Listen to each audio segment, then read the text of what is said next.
I would like to welcome to the stage our final panel. Now, I'll tell you what, it's going to be hosted by Nour Khrais from Maysalward in Jordan. Nour, do you want to come to the stage and welcome your panelists, Charly, Tsahi, and Ziad, who are going to take us into the end of the day. Good evening, everyone. So we'll try to make it easy on you end of the day. And actually, this is so my name is Nour. I'm the founder and CEO of Maysalward.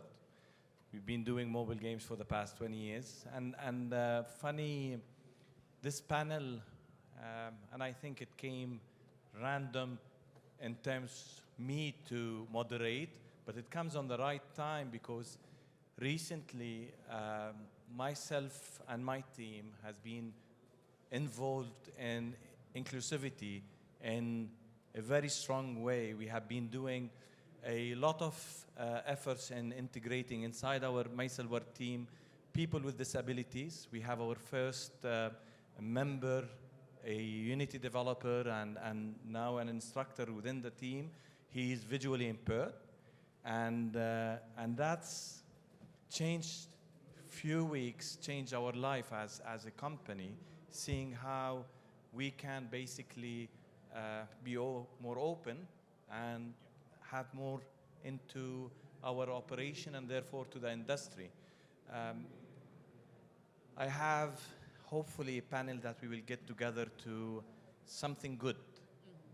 And I think ending the day with something as powerful as inclusive and seeing how we can set these rules for, especially as game developer, this is an important influence on not only our community, on the wider community. So I will leave it to you guys to introduce yourself before jumping into the questions, and maybe to talk about your experience in the introduction in such inclusivity, and please. Okay, so I'm Charly Harbord. I'm Director of Partnerships for Global Game Jam. I'm also the Applied Game Designer in Residence for Women in Games. I'm also female, so I'm already diverse. I'm Scottish. There's only a few of us as well, so I'm as diverse as it gets. But I've worked in this space for 20 plus years. Diversity and inclusion is something that's very important to me. My own research and PhD is focused on the use of games to preserve indigenous languages, cultures, and traditions. And so using games as a forum and a medium to be able to increase diversity, make people feel included, that goes with localization, culturalization. All of these are very, very important factors. So it's not just diversity and inclusion within the office or the studio that you work in, it's also in the games that we produce. And this is the power and also the responsibility that I feel we have in the game industry. Thanks, Charly. My voice is very low currently after 2 days of a conference, so please forgive me. I don't know if I hold the mic too tight to my mouth, but hopefully we'll get over it. So hi everyone, I'm Tsahi Liberman. I was speaking earlier in the day about mental health in games. And this is part of what I do. I've been in the industry, in the gaming industry specifically, for around 20 years. I'm currently leading a game studio in Halifax, Canada, where we develop a bunch of games, but I was actually involved many years with education and, setting up programs for children to, learn different subjects through games. But also, I've been part of a project called Games for Peace, where we tried and succeeded, I can say, to connect children in conflict zones around the world through games. So we did a bunch of corporations around the world, and I think Nour knows me because of that, but I've been speaking on stages about using games as a force for dealing with conflicts. I'm not saying solving conflicts, because it's not a solvable thing. It's all about communications and understanding the other side, culture.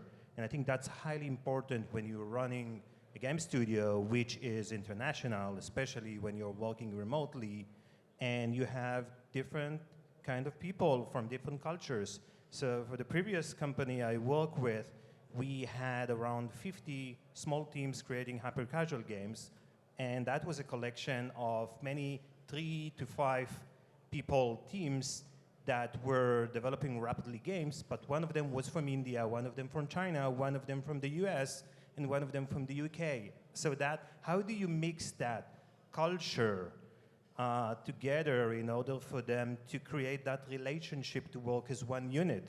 And the secret, one of the key secrets is communication and tolerance, right? So I'm not a woman and not trying to be one, or not yet, but we have around 40% of our studio women developers and advisors. So, and it's not just marketing and PR and admin, which is mostly in the gaming industry directed towards that, but it's also like, yes, developers, game designers, we're trying to do that in our own way, our own special way. So sorry about the long introduction, but. Not at all, not at all. I share with you, so in our studio we have 60% female leaders who lead the team, and that was being a tough journey for us as a studio in the past 20 years to reach to this empowerment, real empowerment, because usually it's media, usually it's about trend, and when I, as a founder, pushed this inside my organization, it was not because there is a trend, there is a need. Yeah. And we know the gender today still in, across the globe, still there is a bias in terms of male developers versus female developers, and not only about salary, about position. So Charly, you are Scottish, which is very hard. So, and in the same time, a female who's not only involved in as in the industry, but in also as an organization setting up the structure of this industry. So, from your experience, if today is a new day, and you want to send a message about why we as an industry have to have a female presence inside the studio, from your experience? So the first answer is very obvious. Half of your market is female. And if you are not representing your market within your studio and your development, then you're missing out on a massive trick. The other thing is, don't hire someone because she's a woman, so therefore she should get the best job. Hire her because she's the best programmer, because she's the best artist, or the best fit for that job. So no tokenism, and this goes beyond gender into different cultures, into different colors, races, religions. Hire the best person for that job. Now we predominantly, well, Global Game Jam, we all work remote, but I'm a female director of the world's largest game creation. It still blows my mind, but nothing's on fire yet, so it's still okay. But at Global Game Jam, their glorious leader, the executive director, is male. I'm the next in line, I'm female. We have one more female who is full-time, and then we have one male who is part-time. So we're actually over 50% female-led, which is amazing, but there's only 4 of us, so it's not that impressive. But we were all hired because we were the best fit for that job. We were the best for that position. And with it being remote, you have a much larger talent pool to pick from. So you can search a much wider audience, and you can find, exactly as I said, the best fit for that job. But yeah, not tokenism.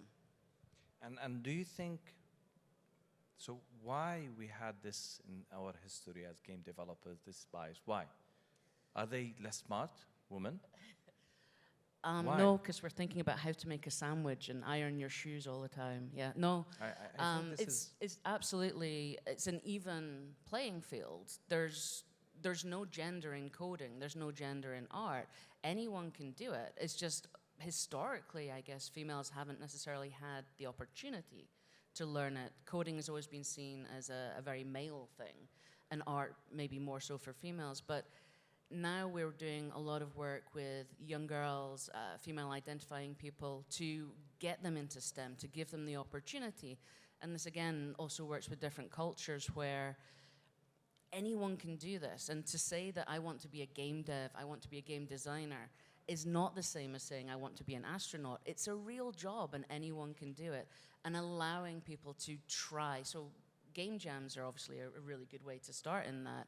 And increase diversity within your group of people. And then that will spread out. I wanted to comment on that. So that, for me, diversity is not just a buzzword. And from my travels around the globe, I find out many different studios that are doing that because it's trendy, right? It feels good. And I worked with Sesame Street, for example, in the past. And they started with, hey, we need that default representation of different skin colors, accessibility, a cancer ill child or puppet that representing. I think they try to do that from the best reasons, but eventually when you're speaking to game studios, if you are not understanding the culture and you're not researching what that specific skin color or culture or region means for your game, and you're not putting in the time, eventually you're just creating stigmatic characters. And for me, the key is, representation from the right reasons, right? Do the research, understand the culture, understand the language, hire a specialist. For example, Kate Edwards, who are doing culturalization.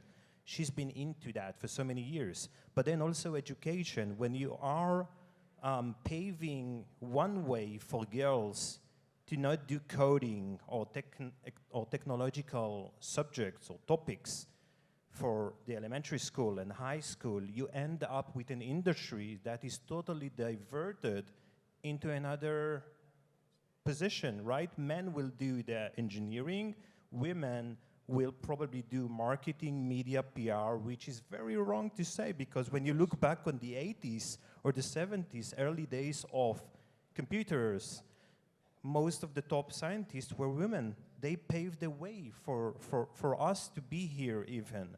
So for me, it's education and proper representation. I have a tough question regarding this for you guys.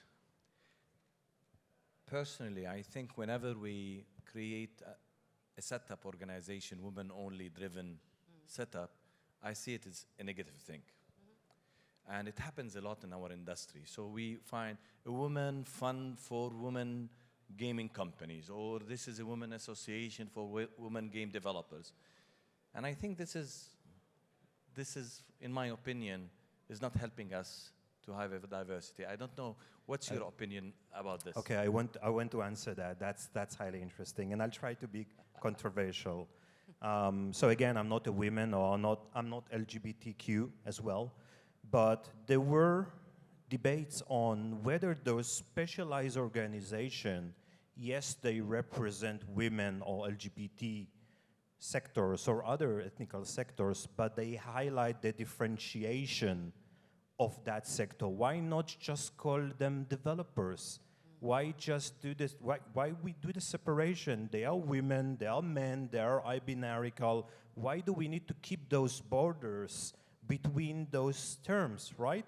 If we just break the borders and just, I'm looking for great game designer, I don't care the gender, I don't care the ethnicity, we are creating one culture, which is a gaming culture or a tech culture. And I think I understand the need to shout, hey, we are here as well, we are 50% of that, and I had that debate with Kate as well. But I think for long term, that is actually damaging the cause and creating the separation, or highlighting for companies, hey, you know what, we'll take just one woman to show, hey, we have like 2 women in the company, so we check, that's the checklist. And I feel we need to find like another way. Charly, you? No, I fully agree. And I would never say I'm a feminist. I'm an equalitist. Like, we're equal. It's an even playing field. Things like women in games, it's not necessarily just for women, so it's women, female identifying, allies, everything like that, but it's more for networking and mentorship and support, not putting tokenism, not saying that you have to hire a woman because she's female, you have to hire this person of color because therefore you're then ticking the quota of having a diverse crew. But I agree with what you say. The idea of separating us is putting us back into segregation, and that at that point it's not very beneficial. But definitely it should be equal. And from this question, do you think that so we go to a clothes shop or whatever, we see a section for women, section for men. Do we need this in our industry? Do we need to build more games for women? No, because we play all games. I mean, some of my friends are really, really good at first-person shooters. Yeah. And they never use audio when they're in the game, because as soon as they're popped for being a female, it then turns not necessarily pleasant. But I think, no, you don't have to. This is a game for girls. Why segregate games? Anyone can play. It's like pink for girls and blue no. like for boys. And I'm sat here in trousers as well, so... My team is laughing because my favorite color is pink. So Pink is the best. Pink is the best, but I must comment on what you mentioned, and most of the times, you know, I had conversation with Mattel and other companies, and like, yeah, we understand the need of breaking those borders between the dolls and between the toys that we are making. But you ask us why we do that, why we still do that, because it sells. Yeah. It's the main selling point for us, and still contradicting my belief, when you look on data, you would see match 3 games are mostly played by women. Not that I'm saying the opposite. I'm not saying that women don't play shooters. Probably it's originated in our culture, right? To pave, as I mentioned, education paved the way for women to play specific type of games, and for men to be strong, to never cry, to be so fierce. It's very wrong to be sensitive, right? That's conceived as weakness. I think that is powerful, because when you understand, then you can be empathic to the people around you, and then you can create a healthy workplace if you're empathic to your surroundings. So I think that's what needs to guide us. But still, there's business, and there's our utopia which we want to create, and I think that the middle way needs to happen sometime, and I think we are progressing. If we look on 19th century, the roles of women were so limited over the years, right? Of course, on different cultures, if you were born in Sparta, right, women were also fighting with the men, or that had like substantial roles, but in the Western world, very close to us, right? It was very different, but it's changing, and we see the change here as well in terms of roles and understanding how we can promote that culture. I was so proud. This, you know, I'm very frank, and so we know that Saudi Arabia was a bit in the past few years before the big change that happened recently, was a bit close when it came to women. My first visit after COVID to Saudi Arabia, I was extremely happy to see the scene of female developers involved hands-on the products, and I was super, for me, small details. And I had a Kareem, which is the equivalent to Uber, and then the driver, she came, and she was a girl called Sarah. So I thought that was a mistake, because my name is Nour, and Nour it's a, you know, female male name. So I thought they brought me an Uber or a Kareem because I'm Nour. So I knocked, and I said, she opened, I said, I'm Nour. She said, I'm Sarah. And I said, yes, I'm a male. And she said, I'm female. Do you have any problem? I said, can I? She said, of course. And that showed me the commitment the region is taking. A country like Saudi Arabia with a 42 million, and you know, to have this change that quick, that will support us basically big time. And I think it's good to realize in your life that you need to educate yourself. You need to understand, yes, we used to differentiate races, so there was different races in the past, but I think today, for me as a game developer and wearing our t-shirt, we always try to tend to mix different in our characters, but still I think we don't represent all races correctly inside our games in the industry, not even in the dev scene. We are more, sorry to say that, more white always. We are more, you know. So what's your opinion? Why this is happening still? Is it because there is more, they go to the NBA because more black people, or they want to African Americans, or you want to play in the NBA and not playing with us in the gaming? Why we do see less mix of race inside the gaming industry? I mean, that's a big question. So obviously in game industry, we tend to wear many hats. We have side hustles. You've got to have a side hustle just to keep your job interesting. And so my side hustle is I'm a cultural sensitivity expert, and I'm working on 2 games just now, one AAA, one AA.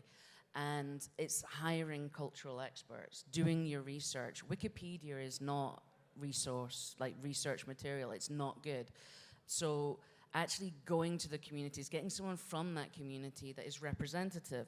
People are scared to get things wrong as well, because when you make a mistake with someone's culture, someone's religion, that can have a huge, huge impact on your productivity, but also on your reputation. And industry is entirely based on professional reputation.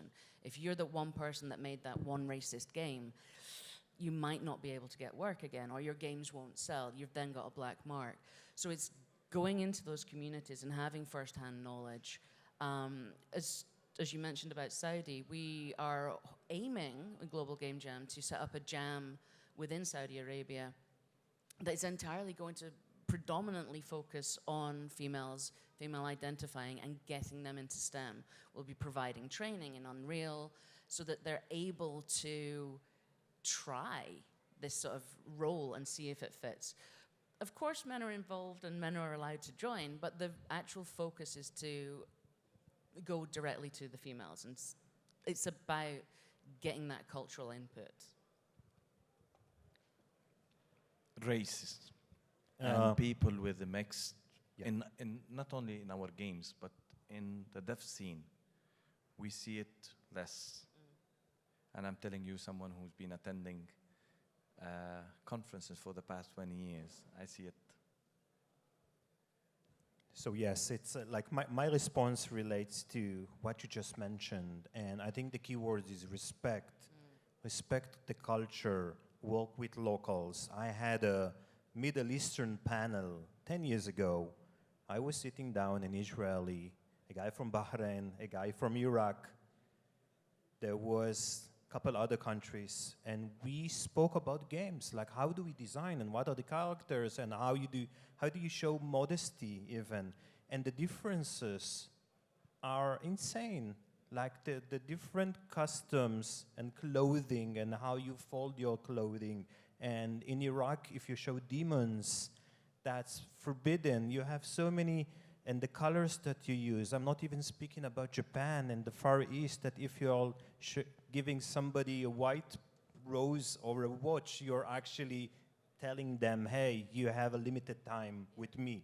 It's like something you go to a funeral and give a person. So I think you need to know the cultural first, the basic things when you design a game, right?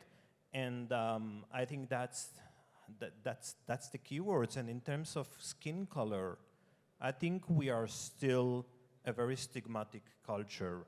We see a black person. For us, in our subconscious, it relates to our fathers and grandfathers' education that is burned into our DNA.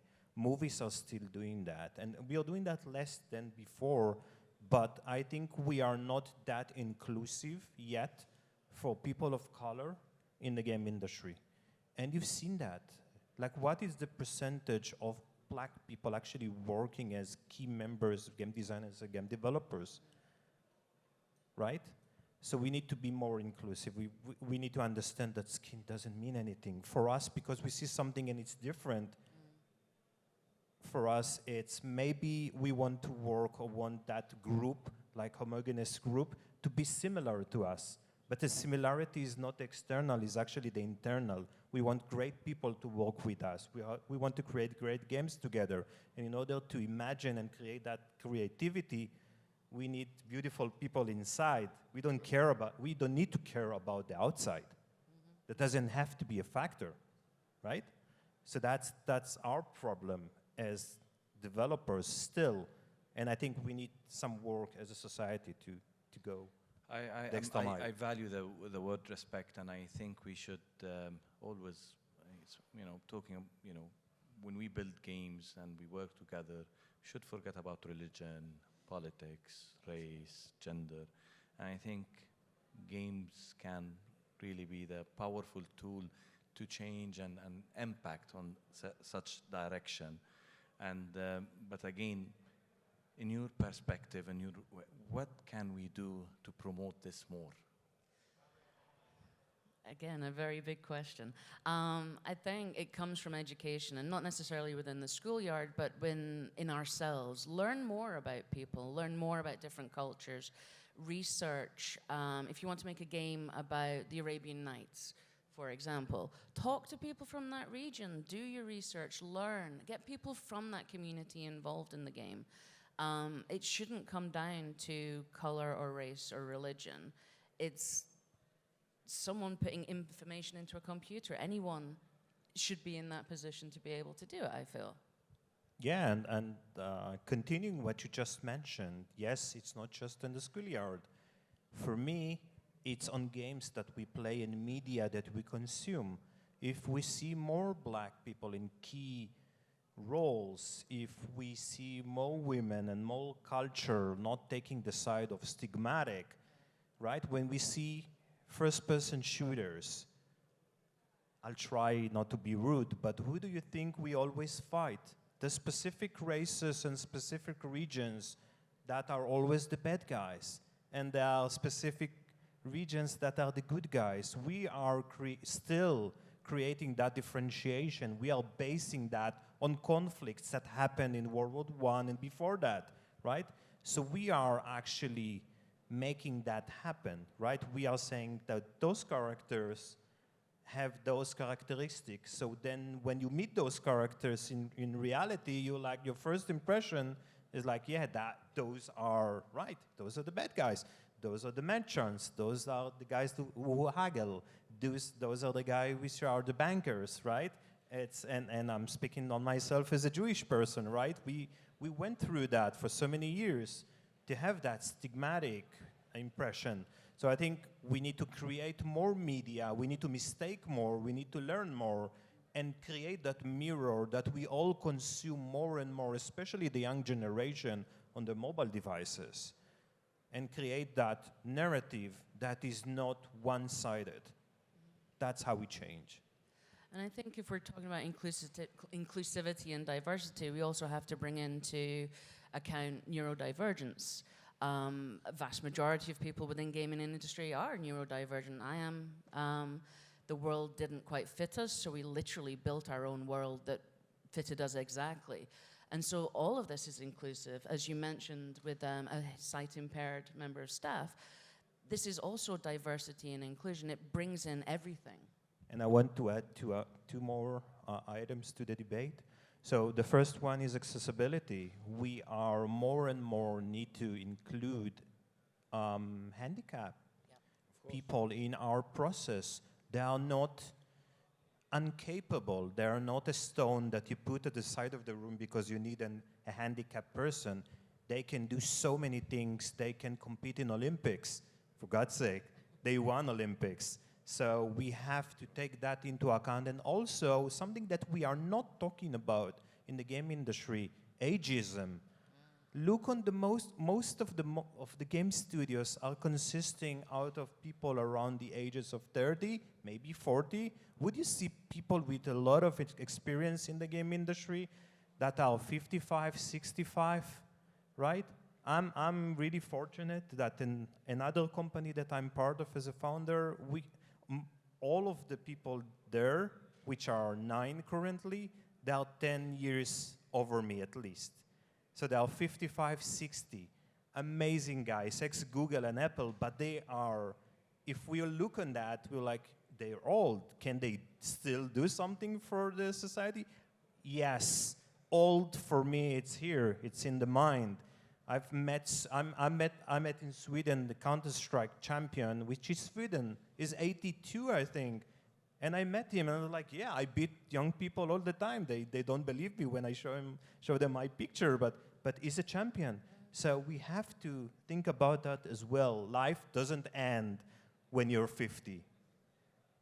So it's... I hope not. I 'cause hope I'm not. almost 50. That's 2.5 years in the future for me, so hopefully not. Good promo for us, for our 50s. Thank you. And I think, yes, people with disabilities, from a personal experience in the past, beginning of this year, we started to build capacity of certain people with disability, mental, physical, etc. And to be honest with you, I had to go through building capacity of my team first to make sure that they are dealing in the right way. We got an expert who helped us to build our, capabilities in terms of working with those people with disabilities. But when you work with them, you realize that you are the one with disability, not taking them in account all those years. And when you look into the culture that we have, whenever we want to build a game, for supporting them, we build it within their needs of disabilities or within their, we should know. We should, think about them as you said, they are part of this community. They are part of and they are as much smart as we are, and not sometimes even more. Our experience with our colleague who's visually impaired, I joked about it the first. I told them that it took me personally 6 weeks to train one of my team members to be able to present Unity as a platform. It took me less than 1 week with this person with visually impaired to present 10 times better the Unity platform than the one with a full functional eyes. So they might all sometimes be more clever, more smarter, and they have abilities that we need to, as an industry, to start dealing with it. And the reason for that is that as a disabled person, you are overcoming obstacles as part of your day-to-day routine. What for you is, I get up in the morning, I go brush my teeth, I go to work, I'll go on the bus, I find the data that I need. For them, it's a struggle. But they are getting used to that. They are like, okay, we have the tools, we have the methods, we can do everything. Just understand our limitations, but also understand how we turn our limitations into advantages, right? So I think that's just another breed which is amazing to work with, and we need to give them a chance. And I think, again, it does come back to the idea that this is your players' market. These are the people that will be playing your games. So if you have people of different races, different abilities, different neurodivergencies, different sexes, different genders, everything, that's your player base as well. So it gives you a better informed product. Charly, from your experience, having, seeing a lot of game developers, game companies, is there a good example worldwide for a game or a studio that you think that they did a good job in inclusivity or in creating a game? Okay, yeah. So I also run the Women in Games Twitch, and we have variety streamers. So every week we've got different streamers, they play different games. One in particular, The Outer Worlds, my streamer was playing it and stopped and just broke down into tears, like proper sobs and sobs of tears. And these were happy tears, tears of absolute joy, because she had never seen herself positively represented within a game for her sexuality, her neurodivergency, and her body type, and her skin color. And she saw herself in such a positive light that for 20 minutes she couldn't do anything but cry from just joy.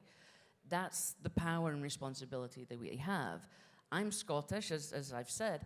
The Scottish people are not generally well represented in media, in films. Uncharted, Journey to the Center of the Earth, The Kingsman all have the same lazy trope of the drunk, fighting, unintelligible Scot. And this is my culture, and it's a joke for other people, and it takes nothing for a games company to ask a person of that culture to, you know, can you check this? Is this okay? Is that right? But I would say the game I'm working on is going to be awesome, and that's going to be a really good example, but because of NDA, I can't say anything about it. Good, we know that there is a game is coming. For me, I want to add something on that, and it's not a specific studio, but it's highly important to have a focus on representation, even visually, of culture and ethnicity and gender in games. And most of the games, we've seen the debate around the latest Star Wars, but are you really representing women in role-playing games with a minimal armor on their body? Is this still happening? Is still the specific makes will always be that frail person or women, and that rogue or that warrior, like muscular warrior, will be that huge human being which is mostly tanned and kind of towards like a black person? Are we still holding on those stigmatic design themes? And I would love to say that I love games around the edges of also showing the sensitivity of men and how they face stressful situations, like this war of mine, which is dealing with decision making. When we are in that situation of a conflict, do we choose to save somebody else? Do we choose to save ourselves? Are we helping our children? They had that DLC for this war of mine with the kids. So I noticed that I play the game differently when I'm a father in the game. I'm a father in reality, and I'm thinking those situations are highly sensitive. So how do we portray them to players? Is it just a game where we're strategically taking tanks and just attacking everyone without the consequences? War always have consequences, right? Life is precious, and we need to remember that and represent that as well when we are speaking about violence, right? We don't need more violence, we need more peace. Yeah. So for me, we have to remember that sensitivity level. Yeah. I totally agree, and I think we are, you know, I think this is a good end of the day. One of the sessions, I'm always, and this is a sincere, and you know, my team, whenever there is a woman involved in the game industry, I always tell my team, we'll have a better games. And this is a reality. And I see it through my growing team. Peace is our talk always since we know each other. We have a common discussion always. We disagree and we agree, but there is a respect despite the conflicts, politics, neighborhood, and we always meet in every conference and we have this discussion, and I think the respect is the common background always. Thank you guys, and I hope that we managed to get our message out. Thank you. Thank you. Thank you. Thank you. Thank you. Thank you.